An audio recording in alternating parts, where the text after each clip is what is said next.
สบายดีและสวัสดีเด้อพ่อแม่พี่น้อง สบายดีสวัสดีจ้าพี่น้องมากินข้าวแรงพี่น้องวันนี้มาเปิดคลิปไปหมดต้มเลย สบายดีวันนี้ก็กินข้าวแรง กินข้าวแรงน้ำกัน ทอดไข่แกงหน่อไม้ ต้มไข่ แกงหน่อไม้มีแกงแต่เว้นพุ่นพี่น้องแซ่บ แซ่บ เลย อยู่พี่น้องเอ้ย แม่แล้วเราก็มาทอดไข่เจียวไข่ตื่มกับต้มไข่เนาะ ต้มไข่ต้มหอมอยาก ห่อนแห้งพี่น้องเลย ใส่ใส่หยังใส่หน่อไม้ 2-3 มื้อห่อนแห้ง แม่นโหด บ่ต้องนอนบ่ได้เลยพี่น้องเลย นอนเหงื่อ อาบน้ำ2เทื่อคืนนี้มื้อนี้ก็อาบแล้วเทื่อหนึงแต่เว้นแต่ว่าสินอนยังได้อาบอีกอน ยู่ อนอาบอีกเพราะว่าเพิ่นอาบตั้งแต่4 โมง แม่น มันก็สิฮ้อน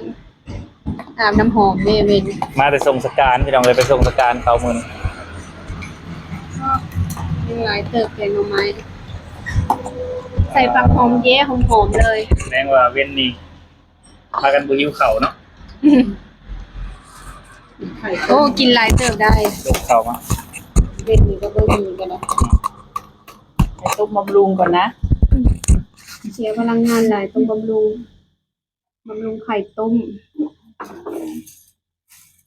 เพิ่มเนื้อเนาะเพิ่นว่าเนาะเพิ่มกล้ามเนื้อ คนออกกำลังกายเนาะ แม่น คนกินไข่ แกงหน่อไม้ทอดไข่ซุปนี่นะ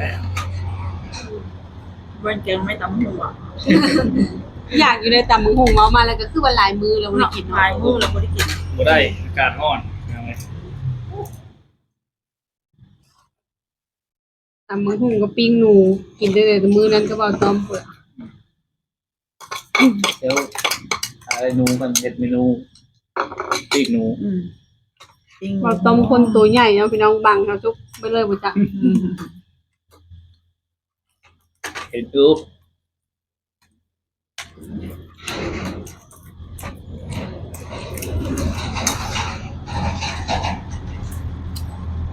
อื่นเพิ่นว่าสิเมื่อเข้าการแล้วบ่ต้ม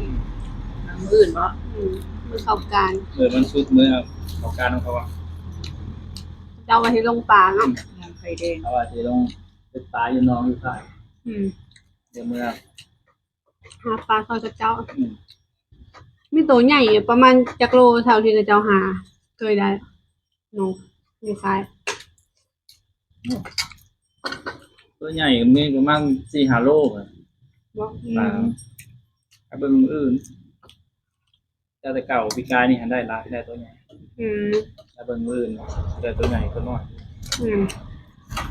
ถ้าเบิ่งน้ำการเลยหลายเกต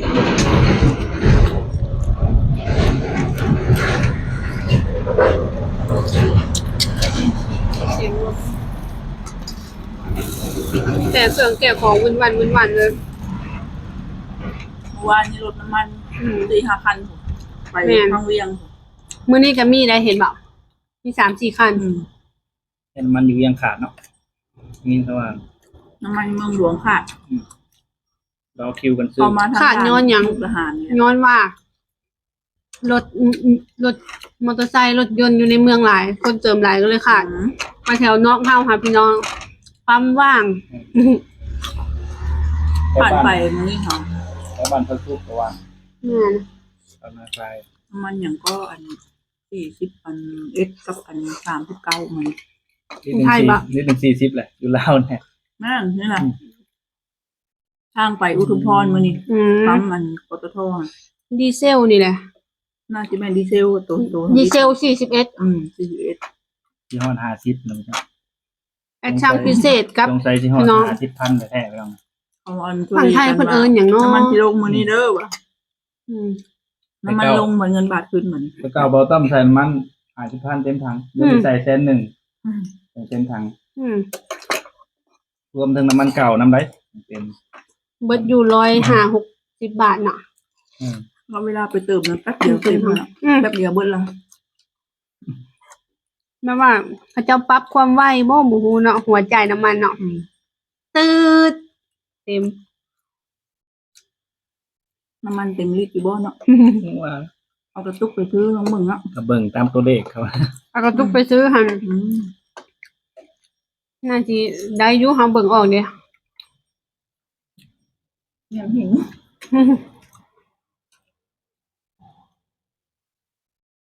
เสียงจักรจั่นพี่น้อง FC ได้ยินบ่รู้สึกว่าวังหนึงนี่ห้องอยู่ต้นอะไรที่นรงค์นี่แหละ ใช่ครับเราต้องไปติดประชาสุขอยู่ใกล้ เมื่อวานนี้ป่นนะลูกเกียวป่นให้กิน เมื่อวานนี้เฮาหาได้กินแล้วต้นเนาะต้นใส่มะม่วง คนตะการเนาะเมื่อวานเราต้องกินมกหนู สิได้มักพอกบ่หล่นเนาะแล้วก็มักพอกไปใส่คือเบาตาเว้าหันชื่อดี ใส่หนู มันกลิ่นหอม แม่ อืม ลูกหุบลูกกิน บ่ ต้องเห็ดแห้วเห็ดคือ อืม เพราะว่านูผูกมันเอาไปใกล้มันลิงกินเฮาแล้วมันบ่ออกมา อืมกำลังเว้ากันเพลินๆพี่น้องเอ้ยความร้อนเฮ็ดให้โทรศัพท์เด้งเมื่อกี้เนี่ย แม่นนะจะนอนม่วนโทรศัพท์บ่ต้องติดเอง จนตัดไป เลยเอาเคสออกเอาเป็นเคสไปจ้ะ เป็นน้ำอากาศน้ำอากาศ39องศา โทรศัพท์สามีก็เป็นคือกัน อืม เลยเด้งตลอดเลย อากาศร้อนแห้ง เด้งประจำล้วนเลยนะ คือเราตัดคลิปค่ะ เป็นหมดค้างเนาะ เป็น ตัดคลิปบ่ข้างบ่ข้างได้แต่ว่าหากเห็นมันเด้งสองเทื่อกับม่วน เป็นไรโฟน เก่า เลย บ่เคยเป็น ซัมซุงก็เป็น มันฮ้อนแฮง อืม บ่ไป ของ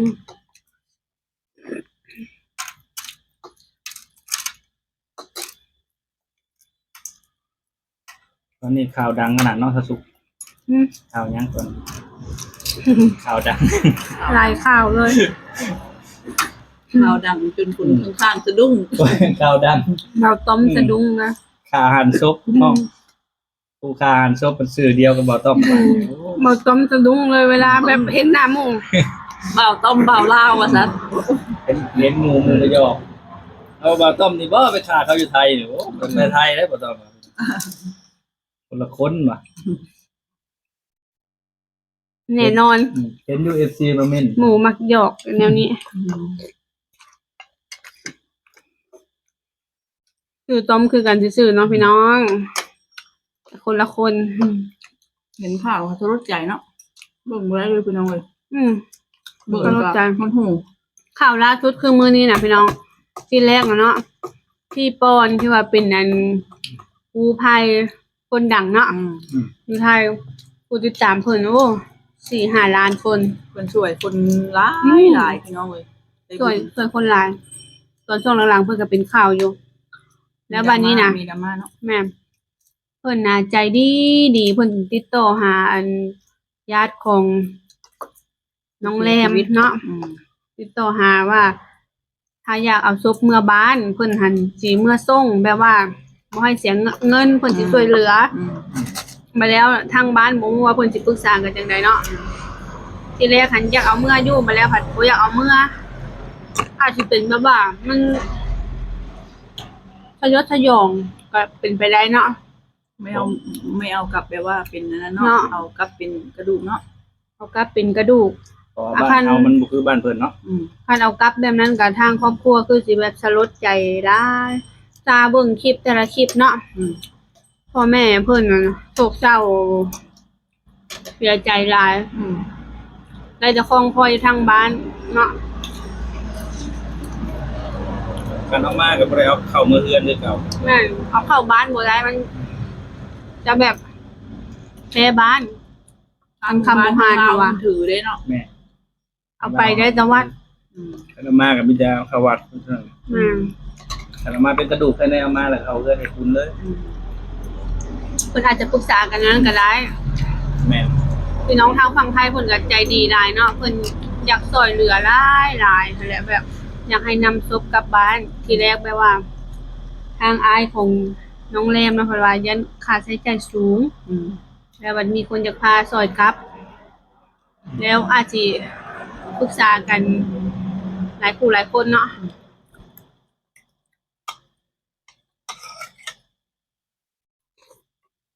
ที่เอามาเป็นกระดูกง่ายกว่า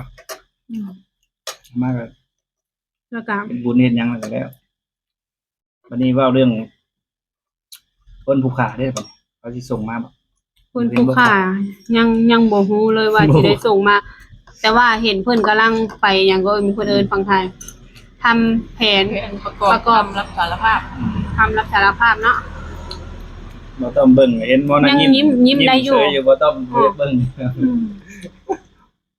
ก็เป็นโรคจิตเวชหรือบ่เนาะ จะทราบเบิ่งมีหลายคนกับเบิ่งกับเว้าเป็นเสียงเดียวกันว่า ต้องได้ให้หมอจิตเวชไปคุยกับละหูแล้วเนาะ อืม ไปสอบถามไปอะไรอย่างเงี้ยส่วนมีจิตวิทยาเด้ค่ะ แม่นมีจิตวิทยา มันบ่แม่นยันแบบมันเสียจิตตอนมันขาเนี่ยเด้อครับ อืม พี่ก็ยันเป็นคนปกติหันนะก็บ่ถึงภาพแบบนั้น เพราะว่าขาแล้วมันก็นอนอยู่นะหันเท่าไรมื้อน อนอยู่ 2-3 มื้อ อ่าหมอ มันเอาไปทิ่มแล้วมันก็นอนในห้อง แล้วก็ถ่ายลง ระหว่างที่ค่ะแฟนแล้ว ยังมาถ่ายคลิปประกาศหาอยากได้แม่บ้าน แม่บ้านก็คือว่าความหมายก็คืออยากได้แฟนใหม่ ได้ไปผ่านคนมาให้ บุญญาณบุญยังเลยเนาะ มาให้เอาน้ำไม้ห้องเพิ่นให้วันละ1,000 บาทประจัน เกินไป หนนะแบบว่ายังมีอารมณ์มันถ่ายอย่างนี้อยู่หั่นนะยังงงอยู่เลย วันนี้เนี่ยมีครอบครัวทางฝ่ายผู้ชายไปเจรจากับฝ่ายผู้หญิง อยู่ฝั่งลาว ลูกเฮ็ดว่าลูกเฮ็ดบ่ดีแหละ อืม ทางพ่อแม่นี่บ่เกี่ยวเนี่ยอยากให้แบบฮักเพลงกันคือเก่าอะนะ อยู่ฝั่งลาว เป็นไปได้บ่ คือสิเป็นไปบ่ได้นะ ย้านเนาะ อืม แบบว่ามันบ่ได้แล้วล่ะ กับบ่ฮู้เขาสิส่งมาลาวหรือบ่เนาะ ลูกใจโหดแต่พ่อแม่ก็บ่ฮู้แล้วเหมือนกันนะ รู้ว่าทางครอบครัวของฝ่ายชายสิรับผิดชอบอยู่เลยเนาะ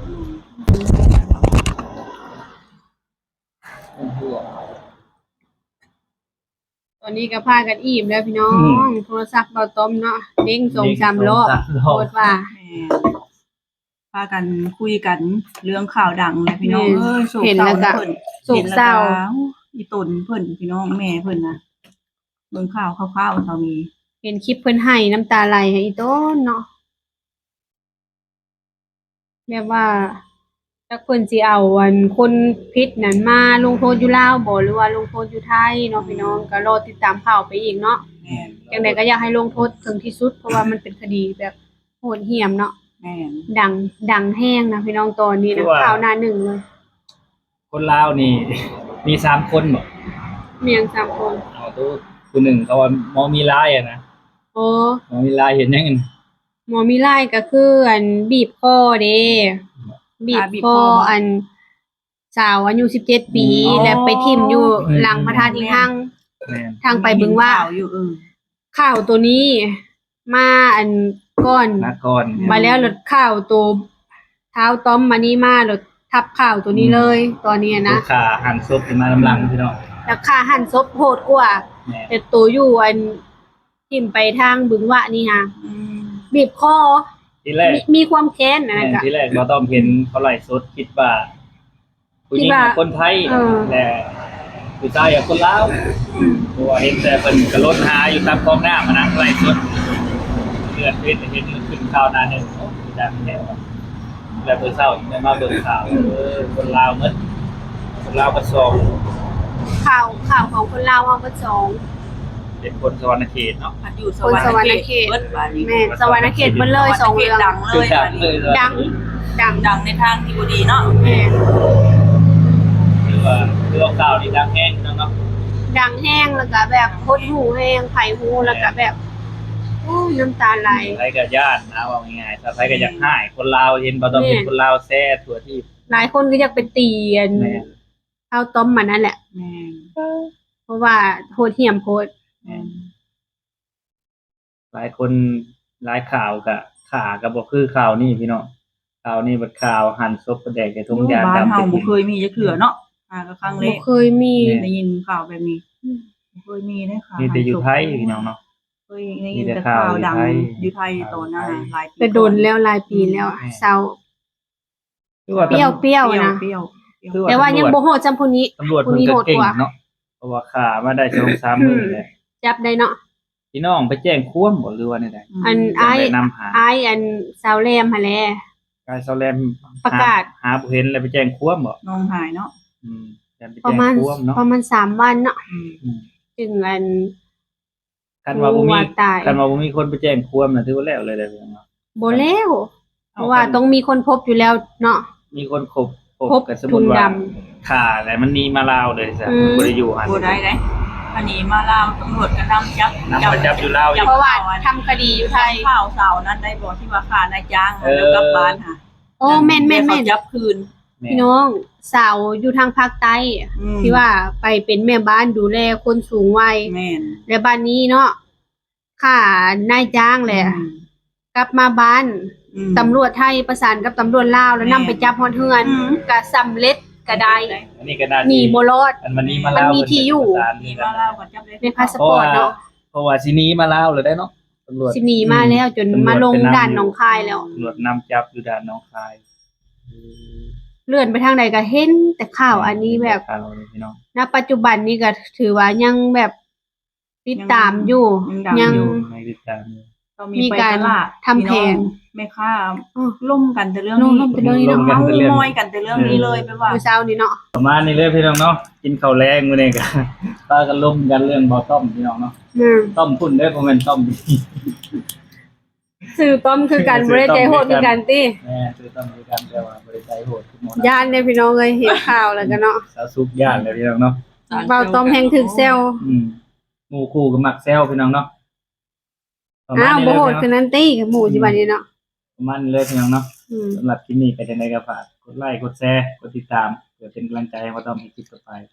สำหรับคลิปนี้ขอกล่าวคำว่าสบายดี สบายดี บาย อ่า